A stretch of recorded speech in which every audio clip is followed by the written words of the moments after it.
ওকে, বিসমিল্লাহির রহমানির রহিম।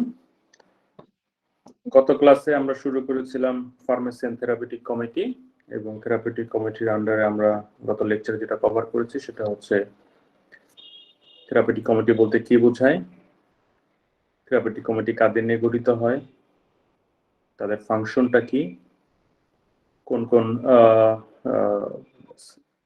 এরিয়াতে তারা কাজ করতে পারেন, that is their scope of work, তারা কিভাবে মিটিং করেন, মিটিং এর সেক্রেটারিয়াল কাজ কি করেন, কোন এক্সপার্ট যদি দরকার হয় তাহলে এক্সপার্টকে তারা ইনভাইট করেন, এবং তারা কি কি পলিসি অ্যাডপ্ট করেন to run the hospital smoothly. তো আমরা পলিসিটা শুরু করেছিলাম, তো জাস্ট একটু রিক্যাপ করি আবার, যে পলিসির প্রথমে যেটা আছে সেটা হচ্ছে যে হসপিটালে যে ড্রাগগুলো ব্যবহার করা হবে সেটাকে 4টা শ্রেণীতে ভাগ করা হয়। প্রথম যেটা সেটা হচ্ছে ফর্মুলারি ড্রাগ, দ্যাট ইজ হসপিটালের একটা ফর্মুলারি থাকবে, নিজস্ব ফর্মুলারি। এই ফর্মুলারি সব ড্রাগগুলো হচ্ছে এফডিএ অ্যাপ্রুভড, দ্যাট ইজ আমাদের মার্কেটে অ্যাভেলেবল, কিন্তু হসপিটাল তার প্রতিষ্ঠানে ব্যবহার করার জন্য নির্দিষ্ট কিছু ওষুধকে সিলেক্ট করেছে এবং নির্দিষ্ট কিছু ব্র্যান্ডকে কোম্পানির সিলেক্ট করেছে, এবং সেটাই তার ফর্মুলারিতে অন্তর্ভুক্ত আছে, সেটাকে আমরা বলি ফর্মুলারি ড্রাগ। পরেরটা যেটা সেটা হচ্ছে স্পেশালাইজ ফর্মুলারি ড্রাগ, এটাও ফর্মুলারিতে আছে, তবে সেটা শুধু ফর্মুলারি ড্রাগের সাথে তফাৎ হচ্ছে ফর্মুলারি ড্রাগ সব মেডিকেল স্টাফ কি করতে পারেন, তারা এটাকে প্রেসক্রাইব করতে পারেন।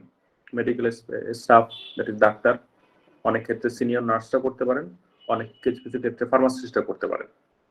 অন্যদিকে স্পেশালাইজ ফর্মুলারি কিছু স্পেশাল ক্লাসেস অফ ড্রাগ যেগুলা শুধুমাত্র এই গ্রুপ অফ ফিজিশিয়ানই প্রেসক্রাইব করতে পারবেন, সবাই এটা প্রেসক্রাইব করতে পারবেন না। এটাই হলো তফাৎ হচ্ছে ফর্মুলারি ড্রাগ এবং স্পেশালাইজ ফর্মুলারি ড্রাগের মধ্যে পার্থক্য। আরেকটা আছে approved for conditional trial period. Approved for conditional trial period, এটাও এফডিএ অ্যাপ্রুভড ড্রাগ। এই ড্রাগটা মার্কেটে অ্যাভেলেবল, কিন্তু এটাকে ফর্মুলারিতে অন্তর্ভুক্ত করার আগে ফার্মেসি এন্ড থেরাপিউটিক কমিটি মনে করলো okay, will go for trial for 6 to 12 month. আমরা আগামী 6 থেকে 12 মাস এই ওষুধটা আমাদের হসপিটালে ব্যবহার করব। যদি এটার পারফরমেন্স স্যাটিসফ্যাক্টরি হয়, দ্যাট ইজ আমাদের হসপিটাল যে স্ট্যান্ডার্ডটা এক্সপেক্ট করে সেটা যদি মিট করতে পারে, তাহলে আমরা এটাকে ফাইনালি আমাদের ফর্মুলারিতে অন্তর্ভুক্ত করে নেব। তাহলে এটা হচ্ছে কি, এটাকে আমরা বলি তখন approve for conditional trial period, এটা নির্দিষ্ট সময়ের জন্য তাকে ব্যবহার করা হয়। And the last one is investigational drugs, that is এই ড্রাগটা এখনো তো অ্যাপ্রুভড হয় নাই, এখনো এটা রিসার্চ পর্যায়ে রয়েছে, হয়তো হিউম্যান ট্রায়ালের অনুমতি পাইছে, এখন আমার হসপিটালে এটাকে ব্যবহার করা হচ্ছে। অথবা একটা নোন ড্রাগ, নতুন একটা ফর্মুলেশন, নতুন একটা ডোজেস ফর্ম করা হয়েছে, সেটাকে ট্রায়াল দিতে হবে, সেটাকে দেখতে হবে যে সেটার পারফরমেন্স কিরকম। তো সেটাকে আমরা বলতেছি কি যে ইনভেস্টিগেশনাল ড্রাগ। তো এই ড্রাগগুলা কিভাবে অ্যাপ্রুভ করতে হয়, কিভাবে ব্যবহার করতে হয়, সেটা তো আমরা আরেকটা চ্যাপ্টারে পড়েছি, that is investigational use of drugs. And investigational ড্রাগগুলা অন্য এই নর্মাল যে সমস্ত যারা ফিজিশিয়ান আছেন, নার্স আছেন, তারা কেউ এটাকে প্রেসক্রাইব করতে পারবেন না। ইনভেস্টিগেশনাল ড্রাগটা প্রেসক্রাইব করবেন একমাত্র প্রিন্সিপাল ইনভেস্টিগেটর, পিআই, অথবা কো-পিআই, তার যিনি ডেপুটি থাকবেন, অথবা প্রিন্সিপাল ইনভেস্টিগেটর হসপিটালে কোনো ডাক্তারকে রিকমেন্ড করেন বা অ্যাপ্রুভ করেন যে ওই ডাক্তার এই ওষুধটাকে প্রেসক্রাইব করার মানে ক্ষমতা রাখেন, তাকে যদি এরকম কোনো অথরিটি ডেলিগেট করা হয়, শুধুমাত্র তারাই, এরকম 2 থেকে 3 জন ব্যক্তি এই ড্রাগটাকে প্রেসক্রাইব করার ক্ষমতা প্রাপ্ত হবে।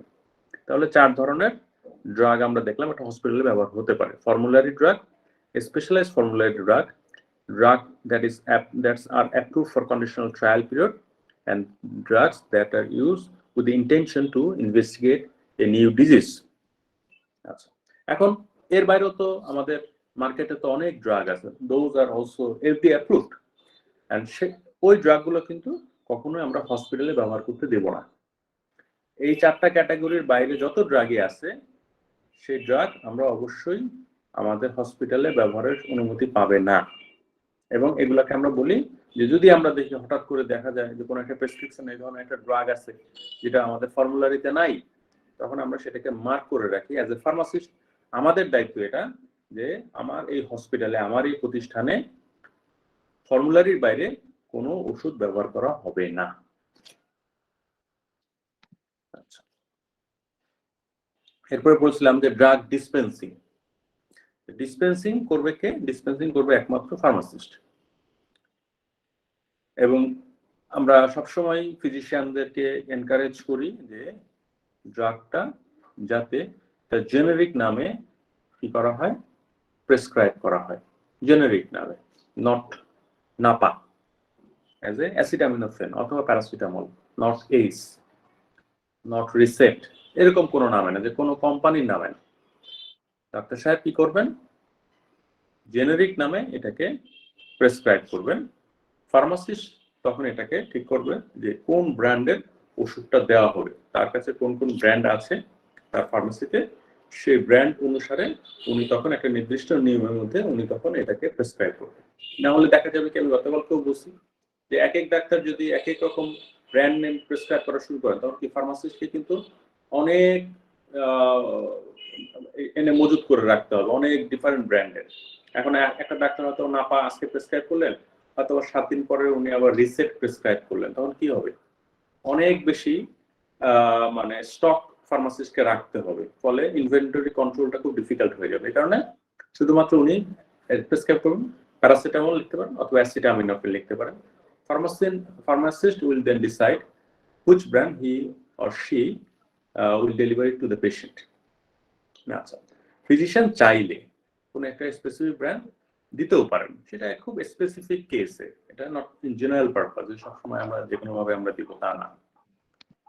আরেকটা কি যে ওষুধ কি কেনা হবে, ওষুধ কোন কোন ওষুধ থাকবে, কোন কোন ওষুধ অন্তর্ভুক্ত হবে, বাদ যাবে, এগুলোর মূল দায়িত্বটা হচ্ছে ফার্মাসিস্ট। বিশেষ করে ব্র্যান্ডের ক্ষেত্রে ফার্মাসিস্টের একক কর্তৃত্ব। এখানে কোনো ডাক্তার কখনো এখানে বলতে পারবেন না যে আপনি ওই নির্দিষ্ট ব্র্যান্ডের ওষুধটা রাখেন।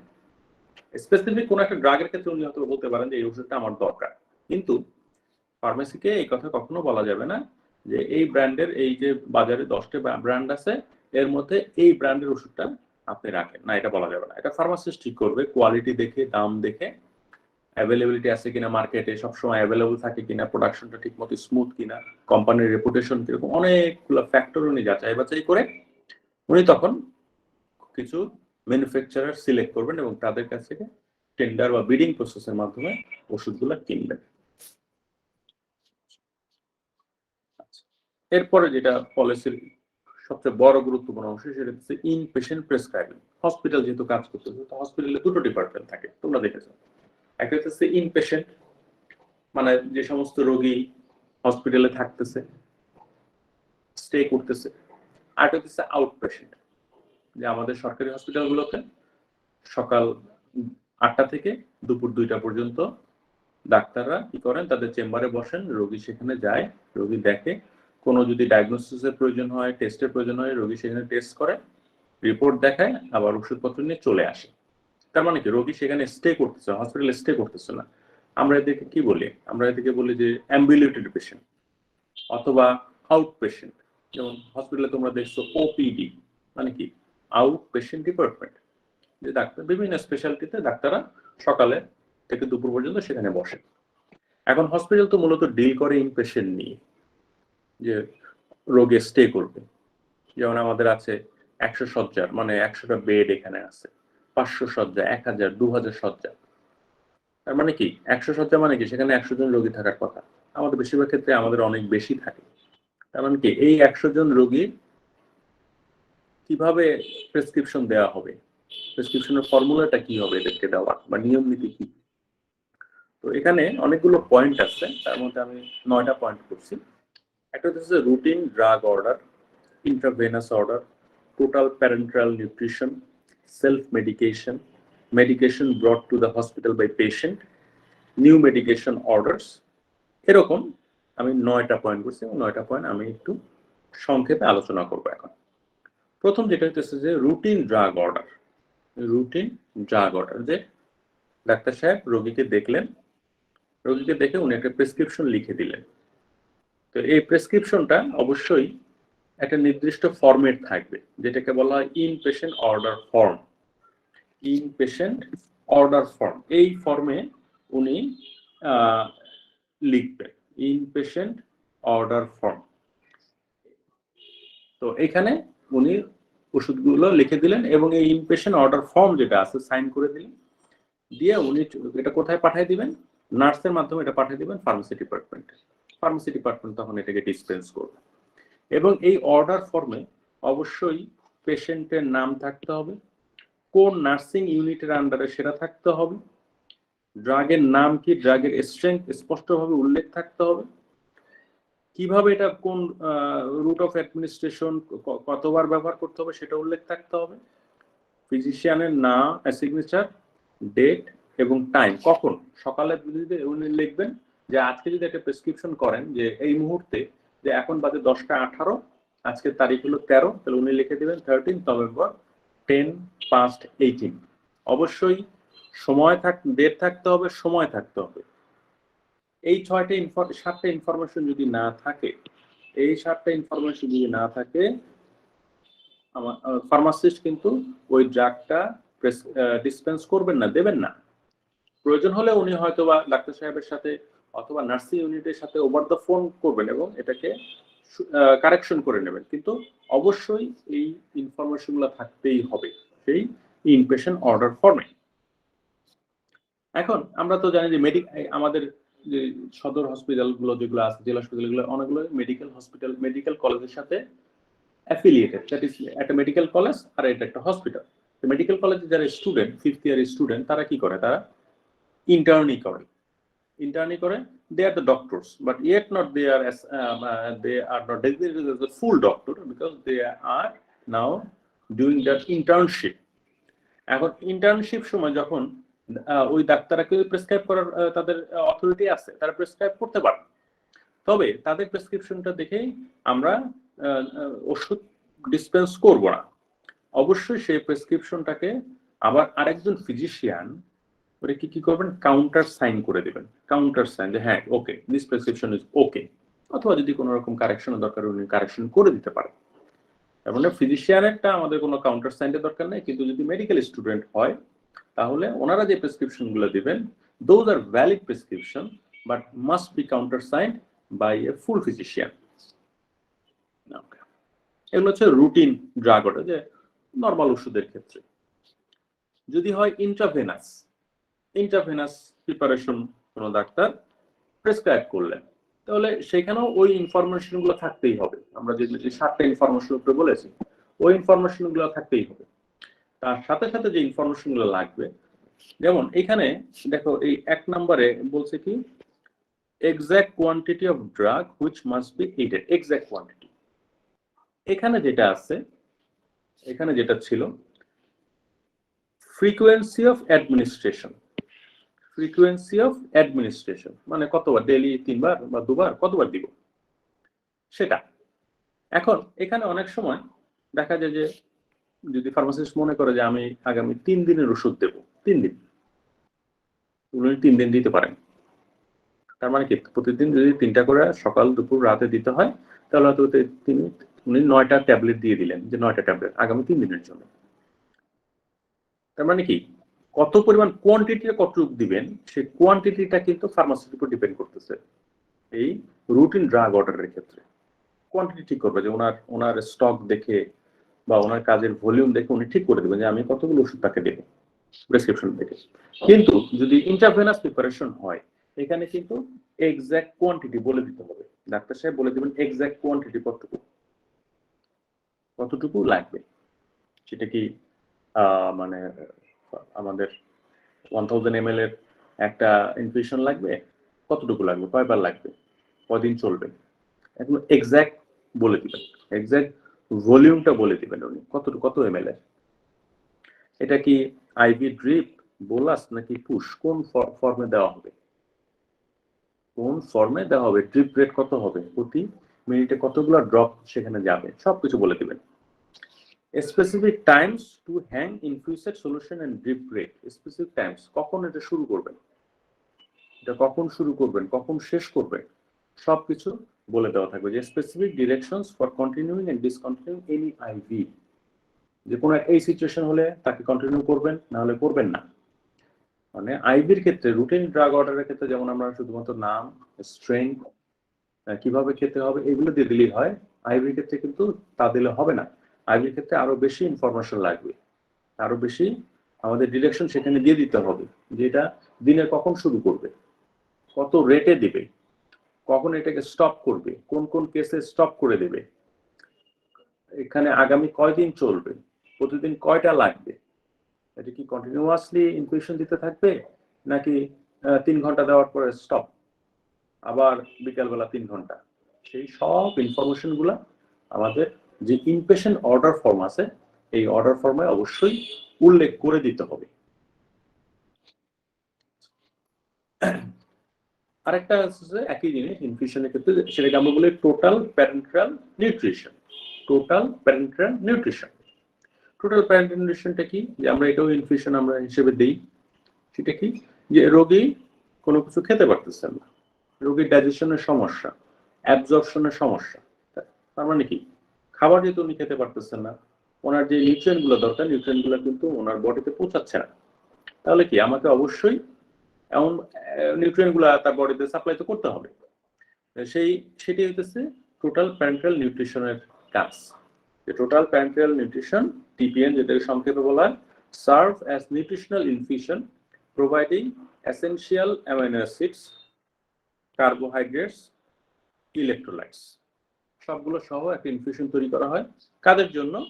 Those patient who are incapable of ingesting, যেভাবে খেতেই পারতেছে না, অনেকে খাওয়ানোই যাচ্ছে না, বমি করে দিচ্ছেন। ডাইজেশনের প্রবলেম, কোনো কারণে অ্যাবজর্পশনের প্রবলেম, যে তার অপারেশন হয়েছে গ্যাস্ট্রোইন্টেস্টাইনাল ট্র্যাক্টে, সুতরাং তাকে তো আর আমি কোনো খাবার মুখে খাওয়া দিতে পারবো না। তাহলে তাদের ক্ষেত্রে কি করতেছি আমরা, এই টিপিএন প্রেসক্রাইব করা হচ্ছে। এখন এই টিপিএন গুলা নর্মালি সাথে সাথে তৈরি করা হয়, যেটাকে বলে এক্সটেম্পোরেনিয়াসলি, মানে সাথে সাথে, যে আমি বললাম হ্যাঁ আগামী 2 ঘন্টা পরে থেকে তার এটা শুরু হবে, এই 500 ml আমরা শুরু করব। তার মানে এটা আমরা যেমন নর্মাল ইনফিউশন ইন্টারভেনাসে জেনে আমরা ডিসপেন্সারিতে যাই, ফার্মেসিতে, ড্রাগ স্টোরে যাই, ড্রাগ স্টোরে আমরা বলি ওকে ফাইন, আমার ওইটা এই 0.9% সোডিয়াম ক্লোরাইড, ওটা আমার একটা সেট লাগবে, 1 লিটার লাগবে, উনি দিয়ে দিচ্ছেন, কারণ এগুলো তৈরি করা হচ্ছে। কিন্তু এই ক্ষেত্রে কতটুকু অ্যামাইনো অ্যাসিড, কতটুকু কার্বোহাইড্রেট, কতটুকু ইলেকট্রোলাইট, কোন পেশেন্টের কতটুকু লাগবে, এটা ডাক্তার একজন ডায়েটিশিয়ানের সাথে কনসাল্ট করবেন। যে এই রোগীর ক্ষেত্রে এই রোগীর বডি ওয়েট, এই রোগীর সেক্স, এই রোগীর ফিজিক্যাল কন্ডিশন সবকিছু বিবেচনা করে তারা একটা নিউট্রিশনাল ভ্যালুগুলো ক্যালকুলেট করে ওনারা বলবেন, তখন ফার্মাসিস্টকে বলবেন যে ওকে এটা আপনি এখন তৈরি করে দেন। এই জন্য বলা হইতেছে এই সলিউশনগুলা এক্সটেম্পোরেনিয়াসলি তৈরি করা হয়, সাথে সাথে তৈরি করে দেওয়া হয়, এবং ফার্মাসিস্ট এটার সাথে খুব কনশাস থাকবেন যাতে এটা অ্যাসেপ্টিক কন্ডিশনে তৈরি করা যায়। আচ্ছা, এখন যে কোনো সময় কি এটা অর্ডার করবেন? যে এক্সটেম্পোরেনিয়াসলি আমরা যদিও বলছি এক্সটেম্পোরেনিয়াসলি, যে কোনো সময়, এটা নির্দিষ্ট সময় আছে। এটা নতুন নতুন মানে প্রেসক্রিপশন যখন যাবে, একটা নির্দিষ্ট সময় আছে, সেটা রুটিন প্রেসক্রিপশন হোক, আইবি হোক, টিপিএন হোক, যেটাই হোক, ঠিক আছে, যে একটা সকালবেলা যাবে।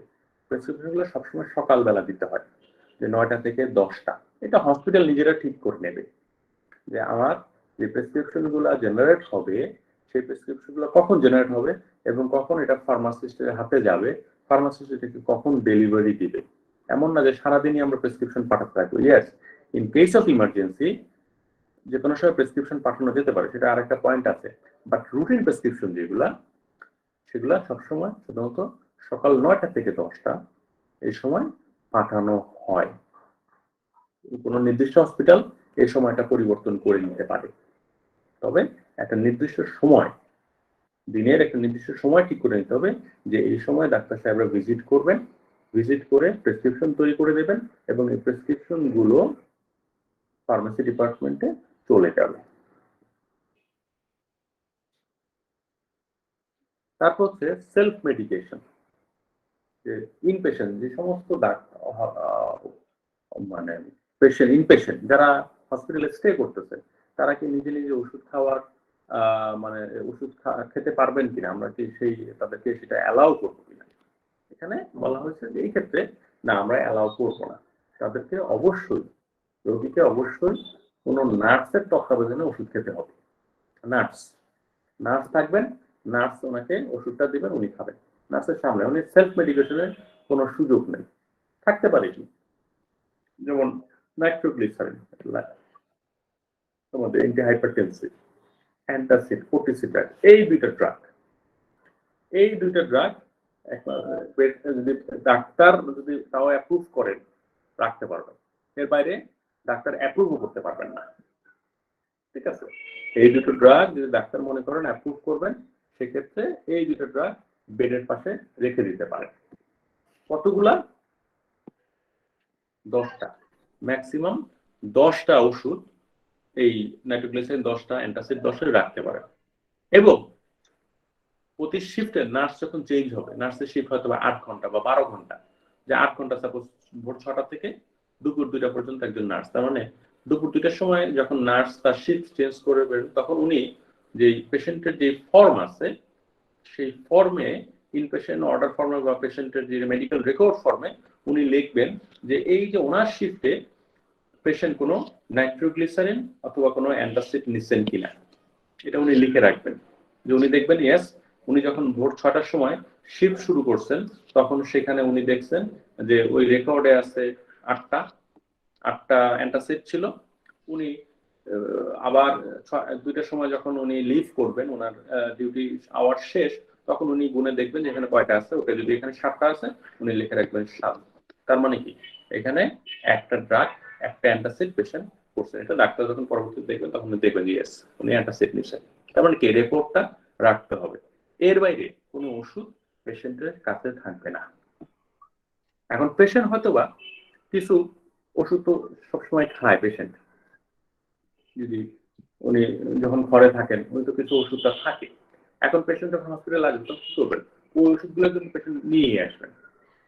এই ওষুধগুলা পেশেন্ট নিয়ে আসবেন যে আমি তো ডাক্তার সাহেব এই ওষুধগুলো আমি কন্টিনিউ করি, কিন্তু এই ওষুধ কখনো পেশেন্টের কাছে রাখা যাবে না। পেশেন্ট বা পেশেন্টের যারা আছে, মানে কি বলে, ওনাদের সাথে যারা অ্যাটেন্ডেন্ট আছে, তারা কখনো এই ওষুধগুলো তাদের নিজস্ব পজিশন রাখতে পারবেন না। যে ওষুধগুলো ওনারা বাড়ির থেকে নিয়ে আসবেন, এই ওষুধগুলা অবশ্যই একটা কন্টেইনারে করে এটা নার্সিং ইউনিটে রেখে দেওয়া হবে। একটা কন্টেইনারে করে যে ওষুধগুলো আপনি নিয়ে আসছেন, ওকে, এটা একটা কন্টেইনারে করে নার্সিং ইউনিটে রেখে দেওয়া হবে। এবং যখন বাসায় ফেরত যাবে, যেমন রোগীকে ডিসচার্জ করে দিচ্ছি আমরা, তখন ফিজিশিয়ান যদি পারমিশন দেয়, তখন এই ওষুধগুলো আবার পেশেন্টকে দেওয়া যেতে পারে। তার মানে কি, নর্মালি ঘরের থেকে যে ওষুধগুলো নিয়ে আসবে, সেই ওষুধগুলা রোগী সেটা কখনোই গ্রহণ করতে পারবেন না হসপিটালে থাকে। হসপিটালে সবসময় তার জন্য নতুন প্রেসক্রিপশন হবে, সেই একই ওষুধ, হয়তোবা ওষুধগুলো সেম, ডাক্তার হয়তো বলেন ইয়েস এই ওষুধগুলাই আপনি কন্টিনিউ করেন, তবে উনি যেটা ঘরের থেকে নিয়ে আসছেন ওগুলো করা যাবে না, এগুলো নতুন ভাবে ডিসপেন্স করবে ওই হসপিটাল থেকে, তখন নতুন করে তাকে দেয়া হবে। তার মানে ঘরের থেকে আমরা যে ওষুধগুলো নিয়ে আসতেছি, হসপিটালে কখনোই আমরা এগুলা ব্যবহার করতে পারবো না। আচ্ছা, তারপর হচ্ছে নিউ মেডিকেশন অর্ডার। যে হ্যাঁ, এখন ডাক্তার সাহেব একটা প্রেসক্রিপশন তৈরি করে দিলেন যেটা আগামী 3 দিন চলবে। এটা উনি দেখবেন, ঘুরে ঘুরে দেখবেন, প্রতিদিন হয়তো উনি সকালবেলা একবার আসতেছেন, বিকালবেলা একবার আসতেছেন, দেখতেছেন। কিন্তু কোনো কারণে যদি একটা ওষুধের পরিবর্তনের দরকার হয়, অথবা স্ট্রেংথের প্রয়োজন দরকার, অথবা রুট অফ অ্যাডমিনিস্ট্রেশনের প্রয়োজন দরকার, তখন কি করবেন, উনি তখন একটা নিউ মেডিকেশন অর্ডার, একটা ফর্ম আছে আলাদা, এই ফর্মটা উনি ফিল আপ করে এটাকে ফার্মেসি ডিপার্টমেন্টে পাঠিয়ে দেবেন। আচ্ছা, এরপরে হচ্ছে prescribing schedule to control substance. তো আমরা তো control special classes of drugs already পড়াশোনা করছি, একটা চ্যাপ্টারে আমাদের ছিল। সেখানে আমাদের ছিল কি, যেমন সেখানে আমাদের ছিল হইতেছে যে কি ছিল, আমাদের একটা ছিল শিডিউল,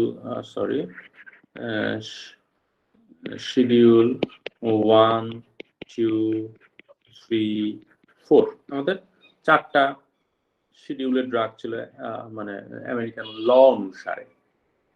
এটা যেমন এগুলা ডিপেন্ড করতেছে এটা যে তার সাইকোলজিক্যাল এবং ফিজিক্যাল ডিপেন্ডেন্স তৈরি করে কিনা, এরকম একটা ক্রাইটেরিয়া সেখানে ছিল, এবং তার উদাহরণগুলো আমরা পড়ছি। তো শিডিউল 1 যেরকম ছিল যে এটা সিভিয়ার সাইকোলজিক্যাল ডিপেন্ডেন্স তৈরি করে, এর কোনো মেডিকেল ইউজ নাই, এদিকে আমরা বলছি শিডিউল ড্রাগ, এটা কখনোই ব্যবহার করা যাবে না। শিডিউল 2 তাদের কিছু মানে ফার্মাকোলজিক্যাল কিছু থেরাপিউটিক ভ্যালু আছে, তবে প্রবলেমটা হইতেছে যে তাদের ক্ষেত্রে তারা কি করে, তারা হাই পটেনশিয়াল অফ অ্যাবিউজ হতে পারে, সাইকোলজিক্যাল এন্ড ফিজিক্যাল ডিপেন্ডেন্স তৈরি করে। এই কারণে কি শিডিউল 2 ড্রাগটাও আমরা বলি ডেঞ্জারাস ড্রাগ, এটাও যে কোনো ডাক্তার প্রেসক্রাইব করতে পারবে না।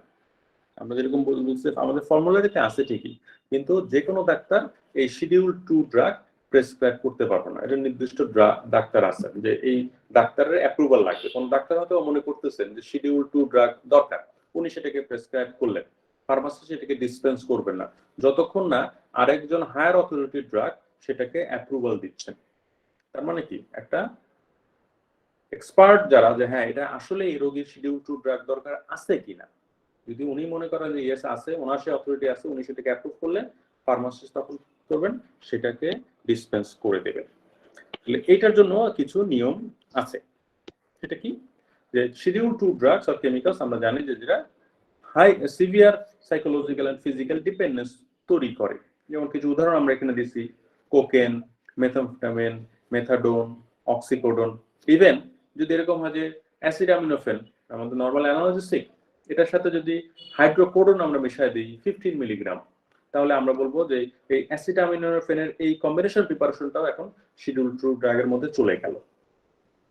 তার মানে একটা খুব মানে সাধারণ ওষুধ সাথে যদি আমরা একটা নির্দিষ্ট পরিমাণ শিডিউল ড্রাগও মিশাই, তাহলে আমরা সেই পুরো প্রিপারেশনটাকেই বলবো শিডিউল 2 প্রিপারেশন।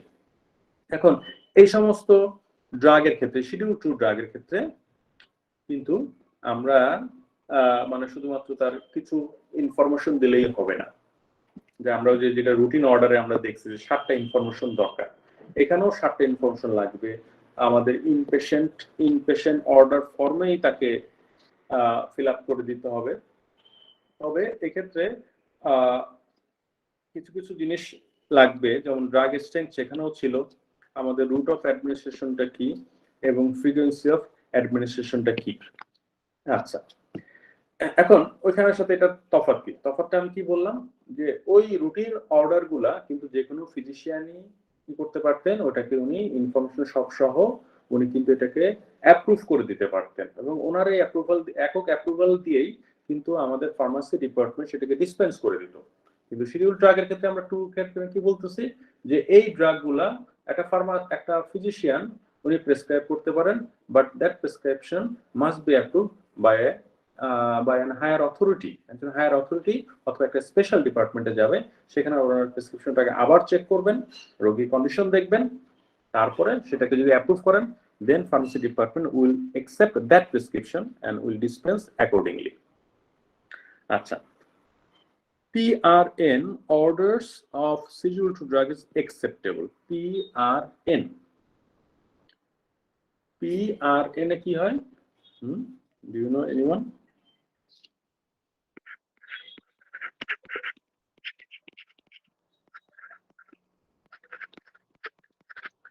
PRN এ হচ্ছে প্রোরেনাটা। PRN এটা হচ্ছে প্রোরেনাটা। আচ্ছা, এটা কি টার্ম? টার্মটা হচ্ছে যে আমাদের তো ডাক্তার সাহেব বলে দেন যে ফ্রিকোয়েন্সি কখন খেতে হবে, কয়বার খেতে হবে, কখন খেতে হবে, এটা ডাক্তার সাহেব বলে দেন। এখন কিছু কিছু ওষুধের ক্ষেত্রে কি থাকে যে সবসময় খাওয়ার দরকার, প্রয়োজন হলে খাবেন। নার্সকে বলে দেওয়া হলো যে এটা এরকম সিচুয়েশন হলে তাকে দিবেন, প্রয়োজন হলে নাহলে দিবেন না। তাহলে সেগুলোকে বলা হয় পিআরএন অর্ডার, প্রোরেনাটা, যে এটার কোনো মানে টাইম নির্দিষ্ট টাইম ঠিক করে দেওয়া হয়নি, যখন রিকোয়ার্ড যখন তখনই দিবেন। এটাকে আমরা বলি পিআরএন। শিডিউল 2 ড্রাগের ক্ষেত্রে সাধারণত পিআরএন করা হয় না। শিডিউল 2 ড্রাগ নির্দিষ্ট করে দেওয়া হয় যে কখন দিবেন, এটাকে কখন দিতে হবে এটা নির্দিষ্ট করে দেওয়া হয়।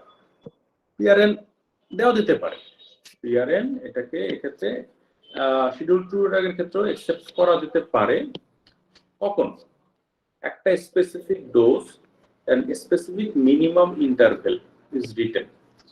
ঠিক আছে, এই দুটো বাড়তি জিনিস লাগবে, স্পেসিফিক ডোজ যে কতটুকু দিতে হবে এবং কত সময়ের ব্যবধানে দিতে হবে সেটা বলে দিতে হবে।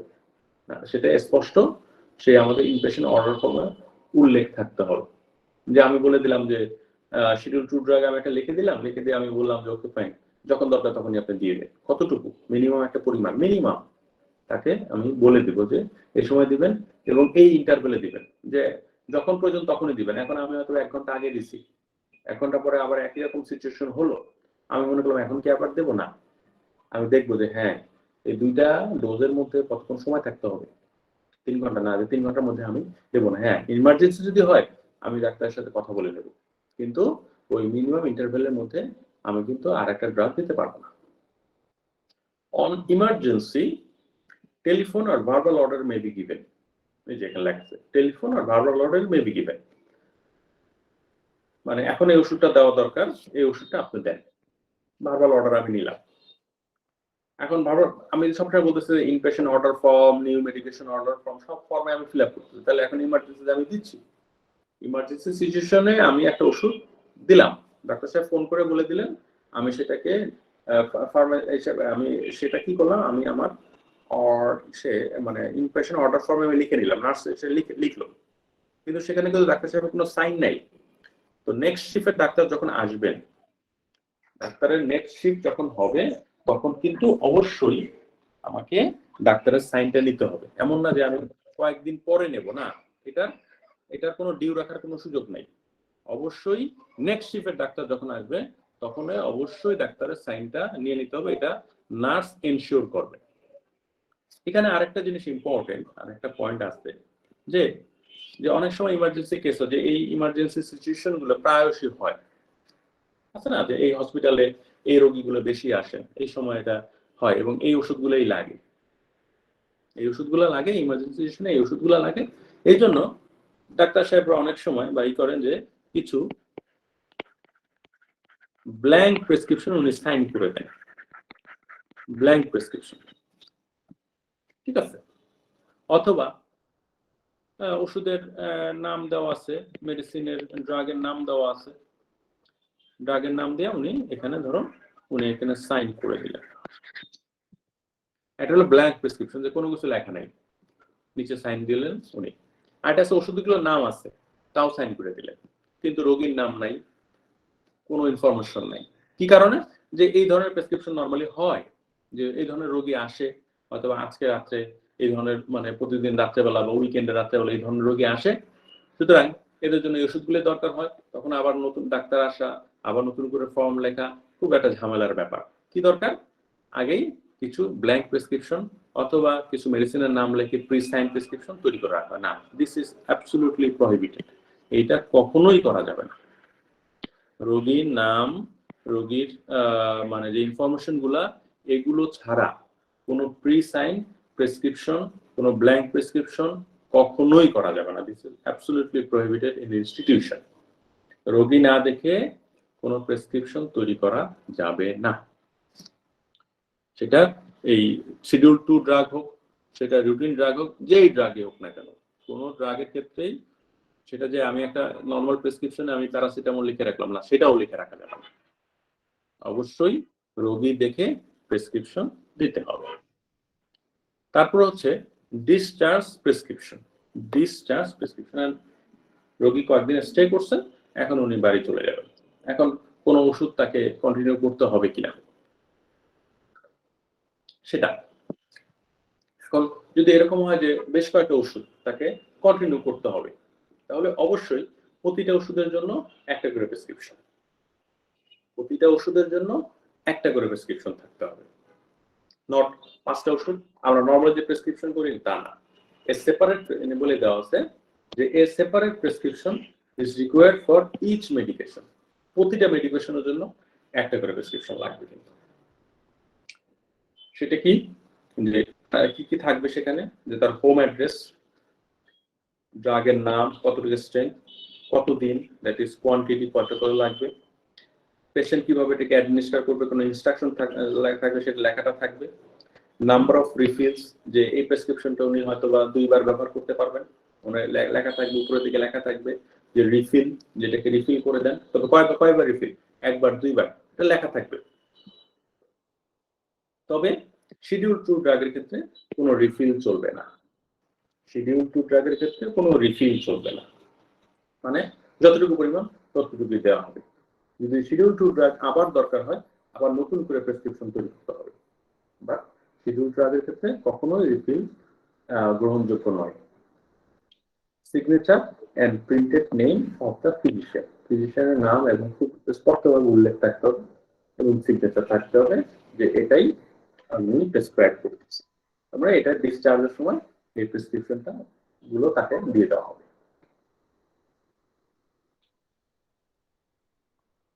আরেকটা হচ্ছে ইমার্জেন্সি অর্ডারস। ইমার্জেন্সি অর্ডার, যে এখনই কিছু ওষুধ দরকার, ইমার্জেন্সি অথবা বলে স্ট্যাট অর্ডার, যে এখন ইমার্জেন্সি সিচুয়েশন, এই ওষুধগুলো এখন দরকার, এখন সেটা যদি লিখতে হয় তাহলে কি অনেক সময় হয়তো বা লাগবে, কিন্তু ওষুধটা আমার এখনই দরকার, এই প্রসিজার গুলো করতে গেলে আমার অনেক সময় লাগবে। এখন সেটা কি, এই অর্ডার এগুলো সবসময় হবে খুব রেয়ার, খুব রেয়ার হবে, এটা বলতে রেয়ার, এটা একেবারে খুব ইনফ্রিকুয়েন্ট হবে যে সবসময় ইমার্জেন্সি অর্ডার দিলাম যে আচ্ছা ঠিক আছে আমরা পরে লিখবো, আপনি এখন ওষুধগুলো নিয়ে আসেন, না, এরকম কখনো করা যাবে না। এবং এগুলো কি, এই ইমার্জেন্সি এই অর্ডার গুলা বা এই ড্রাগ গুলা নর্মালি ওই নার্সিং ইউনিটে পাওয়া যায়, নার্সিং স্টেশনে কি থাকে এই ওষুধগুলা, মানে কিছু ওষুধ সেখানে স্টক করে ফার্মাসি ডিপার্টমেন্ট, কিছু ওষুধ স্পেসিফিক কিছু নার্সিং ইউনিটে বা নার্সিং স্টেশনে এই ওষুধগুলাকে কি করেন উনি স্টক করে রাখেন।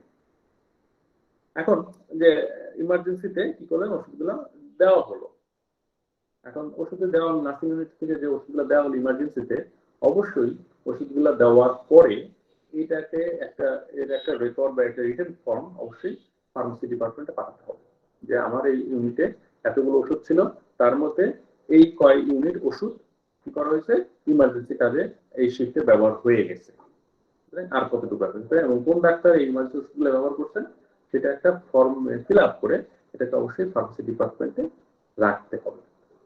ঠিক আছে, এখন ওষুধগুলো হয়তো নার্সিং স্টেশনে নাই, নর্মালি মানে যেগুলা থাকার দরকার আছে, হয়তো এমন একটা ওষুধ যেটা একটা ইমার্জেন্সি দরকার কিন্তু নার্সিং স্টেশনে নাই, তখন কি, তখন হয়তো ডাক্তার সরাসরি একটা ফোন কল করতে পারেন যে কোনো ডিলে, যাতে ডিলেটা না হয়, ডিলেটা যাতে না হয়, সেই ডিলেটা করার জন্য উনি হয়তো সরাসরি ফিজিশিয়ান ফার্মাসিস্টকে একটা কল দিতে পারেন যে I need the doctor or this station nursing unit need the doctor on emergency basis please send this.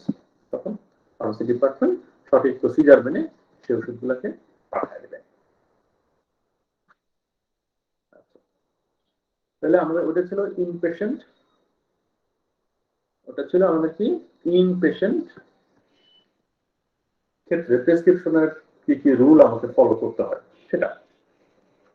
এখন হচ্ছে যে ড্রাগ সেফটির জন্য কমিটির রোলটা কি, ফার্মাসি এবং থেরাপিউটিক কমিটি ড্রাগ সেফটির জন্য কি কি রোল প্লে করে, যে ওষুধগুলো সঠিকভাবে ব্যবহার হচ্ছে কিনা, যৌক্তিকভাবে ব্যবহার হচ্ছে কিনা, সবকিছু করার জন্য ফার্মাসি এই ড্রাগ এন্ড থেরাপিউটিক কমিটি কি করতে পারে। এখন ফার্মাসি এবং থেরাপিউটিক কমিটি যেগুলো এনশিওর করবে, যে সমস্ত ফ্যাক্টর তারা দেখবেন এবং এনশিওর করবেন, সেই ফ্যাক্টরগুলো আমি এখানে লিখছি।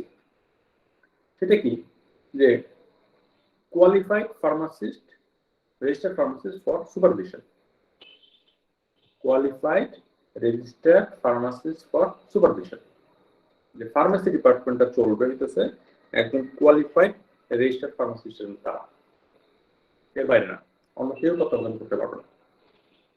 নাম্বার 1 পয়েন্ট কি, qualified registered pharmacist for physician, উনি এটাকে দেখবেন। Number 2, sufficient number of registered pharmacist থাকতে হবে। একজন ফার্মাসিস্ট কতক্ষণ, বা একজন নর্মাল ওয়ার্কিং আওয়ার কত, নর্মাল ওয়ার্কিং আওয়ার হচ্ছে 8 ঘন্টা, ইন কেস অফ ইমার্জেন্সি যেটা 12 ঘন্টা হতে পারে, নর্মাল হচ্ছে 8 ঘন্টা। তার মানে কি, আমার প্রতিদিন 3 জন করে ফার্মাসিস্ট দরকার, এই 3 জন করে ফার্মাসিস্ট কি করতে পারে, 5 দিন করতে পারবে। উইকেন্ডে তারা কারা করবে, উইকেন্ডে কিন্তু অন্য ফার্মাসিস্ট করবে। তার মানে অন্য ফার্মাসিস্ট করবে না, আসলে এরাও উইকেন্ডে কেউ কেউ করবেন, কিন্তু তাদের উইকেন্ড গুলো কিন্তু একটু রোস্টার অনুযায়ী ঘুরবে। কেউ হয়তো বা শুক্র শনি উইকেন্ড পাচ্ছে, কেউ হয়তো বা একটা শুক্রবার তাকে কাজ করতে হচ্ছে। তার মানে কি sufficient number of registered pharmacist কিন্তু থাকতে হবে। এমন না যে আমার রেজিস্টার্ড ফার্মাসিস্ট দরকার একজন, যে শুধু নাম পাওয়া আমি একজন রেখে দিলাম, তা চলবে না। সাফিসিয়েন্ট নাম্বার, যে আমার কাজের ভলিউম কতটুকু, আমি কতটুকু সার্ভিস প্রোভাইড করি, সেই অনুসারে আমাকে রেজিস্টার্ড ফার্মাসিস্ট সেই সংখ্যক রেজিস্টার্ড ফার্মাসিস্ট আমাকে রাখতে হবে। Adequate safe workplace and storage facility, মানে ফার্মেসি ডিপার্টমেন্টের জন্য যথেষ্ট জায়গা দিতে হবে এবং সেটা একটা মানে সেফ হাইজেনিক প্লেস হতে হবে। এবং যেহেতু অনেক ওষুধ স্টোর করতে হয়, স্টোরেজ ফ্যাসিলিটিটা ভালো হতে হবে, যে ওষুধগুলো যাতে নির্দিষ্ট তাপমাত্রা ভেন্টিলেশনে ওষুধগুলা রাখতে পারে। ওষুধগুলো অনেক সময় ডিসপেন্স করা দরকার হতে পারে অনেক কিছু, সেগুলোর জন্য যেই সমস্ত ইকুইপমেন্ট দরকার সেই ইকুইপমেন্টগুলো অ্যাভেলেবল থাকতে হবে, যে ফার্মাসি যাতে খুব স্মুথলি তার কাজটা করতে পারে। Farm policy regarding the use of research drugs, research drug ব্যবহার করার ক্ষেত্রে যে কিভাবে ব্যবহার হবে এটার ব্যাপারে একটা পলিসি থাকতে হবে, খুব কঠোর নীতিমালা থাকতে হবে। যে রিসার্চ ড্রাগ হয়তো বা কোনো একটা প্রতিষ্ঠান এই ড্রাগটাকে একটু এই আমাদের হসপিটালে ব্যবহার করতেছে না, আমি কি সাথে সাথে থেকে অ্যাপ্রুভাল দেবো? না, আমাদের কিছু নীতিমালা থাকবে, খুব কঠোর নীতিমালা থাকবে, যে এই নীতিমালা যদি আমাদের স্ট্যান্ডার্ডটা মিট করে তাহলে আমাদের এই রিসার্চ ড্রাগ গুলা আমাদের হসপিটালে আমরা নির্দিষ্ট সময়ের জন্য ব্যবহার করতে পারি। Up to date hospital formulary, যে হসপিটাল ফর্মুলারি যেটা থাকবে সেটা আমরা দেখেছি গতকালকে যে মিটিং আছে, যে মিটিং এ কি হয়, মিটিং এ প্রতিটা মিটিং এ হসপিটাল ফর্মুলারি একটা সেকশন কিন্তু তারা রিভিউ করেন। তার মানে কি সবসময় প্রতি 2 মাস প্রতি 1 মাস অন্তর অন্তর কিন্তু কোনো না কোনো পার্ট টুকু কিন্তু রিভিউ হচ্ছে, আপডেট হচ্ছে, কিছু নতুন কিছু ড্রাগ অ্যাড হচ্ছে, কিছু ড্রাগ আবার সেখান থেকে বাদ যাচ্ছে, নতুন কিছু রিকমেন্ডেশন আসছে। তার মানে কি সবসময় আপ টু ডেট থাকতে হবে।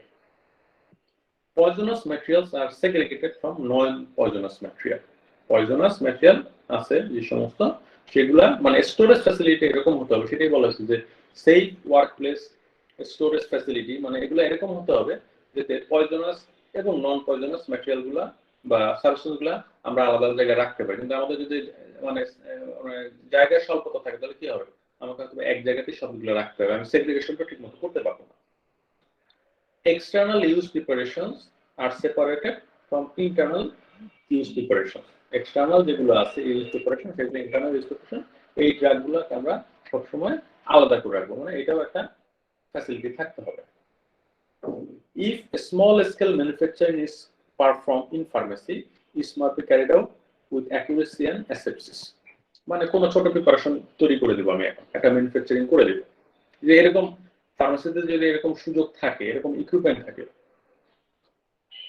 এবং সেটা যদি অ্যাপ্রুভ হয় যে হ্যাঁ তৈরি করে দেওয়া যাবে, তাহলে অবশ্যই কি যাতে আমরা অ্যাকুরেটলি আমরা যেরকম ম্যানুফ্যাকচারের কাছ থেকে যেরকম অ্যাকুরেট পাই, যে যেটা 100 মিলিগ্রাম একটা রেঞ্জের মধ্যেই থাকে, 100 মিলিগ্রাম হলে কত মিলিগ্রাম থাকতে পারবে, এবং যদি লিকুইড প্রিপারেশন হয় তাহলে সেটা কতটুকু হতে হবে, তাহলে কিন্তু আমরা সেটাকে অ্যাপ্রুভ করবো যে হ্যাঁ আমার হসপিটালে আমরা অ্যাকুরেটলি এবং প্লাস আমরা মানে অ্যাসেপ্টিক কন্ডিশন মেইনটেইন করে আমরা প্রিপারেশন করতে পারি।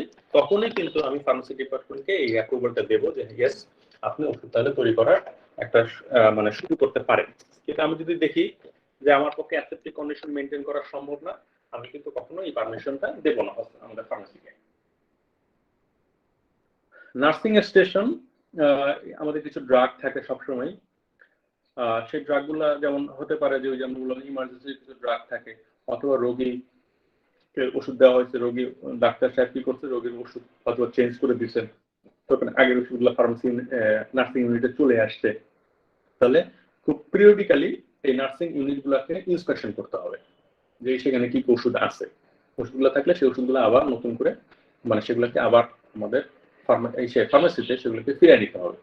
তার মধ্যে কিছু ডেটোরিয়েটার থাকে, নষ্ট হয়ে গেছে ডিসকার্ড করে দিতে হবে, এক্সপায়ার করছে ডিসকার্ড করে দিতে হবে। ভালো ওষুধগুলো কি করবো আমরা আবার ফার্মেসি ডিপার্টমেন্টে আমরা নিয়ে যাব। তো আজকে আমাদের এই পর্যন্তই দেখলাম, আমরা ইনশাল্লাহ আগামী ক্লাসে আমাদের ফার্মাসি থেরাপিউটিক কাউন্টকে আমরা শেষ করে দেওয়ার চেষ্টা করবো ইনশাল্লাহ।